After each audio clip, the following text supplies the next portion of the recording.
پیارے آقا فرماتے 3 بندے ایسے ہیں جنہیں دیکھ کر اللہ کریم مسکراتا ہے، یعنی ان سے خوش ہوتا ہے۔ اب ان 3 کیٹیگریز کے بندوں کو آخر میں سن لیجئے، اگر ان میں سے کسی ایک میں بھی شامل ہو جائیں یہ ہمارے لیے بڑی بات ہوگی۔ اللہ پاک فرشتوں سے فرماتا ہے، فرمایا جو بندہ رات کو اٹھے،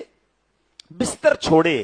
اچھی طرح وضو کرے، پھر نماز پڑھنے کے لیے کھڑا ہو جائے، اللہ فرشتوں سے فرماتا ہے فرشتوں بتاؤ میرے بندے کو اس نیکی کے لیے کس نے ابھارا ہے؟ سارے سو رہے ہیں نا، یہ اٹھا، اس نے بستر چھوڑا، اس نے وضو کیا، اس نے نماز پڑھی، بتاؤ کس نے ابھارا ہے؟ فرشتے کہتے ہیں مولا اس کو جہنم کا ڈر ہے، حدیث کا خلاصہ ہے، اور اسے جنت کی امید ہے،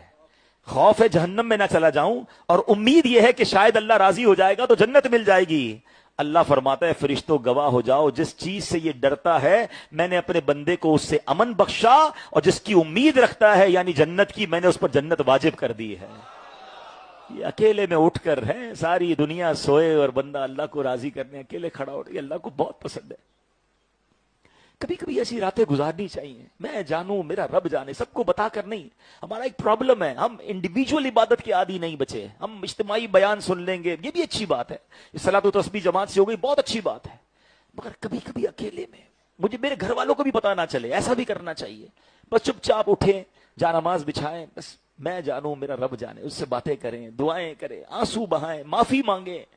نمازیں پڑھے، نوافل پڑھے، اللہ کو بڑا پسند ہے۔